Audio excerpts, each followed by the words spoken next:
فنانين أتراك لم تكن تعلم أنهم من أصول ألمانية. ولدت الفنانة سلمى إرجيك بطلة المسلسل التركي حريم السلطان في الأول من نوفمبر عام 1978، طفلة وحيدة لأب تركي وأم ألمانية في مدينة هام بألمانيا.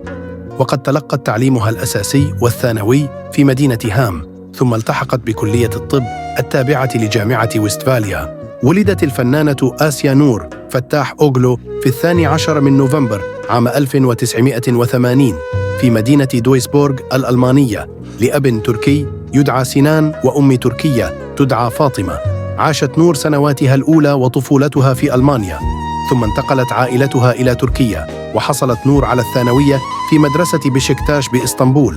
ولدت الفنانة فهرية أفجان في 4 من يونيو عام 1986 في ألمانيا لأب وأم تركيي الجنسية يقيمان في مدينة صغيرة في ألمانيا. لم تعش فهرية طفولة هانئة، فقد مضت وعائلتها سنوات قاسية في الغربة، وولدت وتربت فهرية في مدينة سولينجن الألمانية.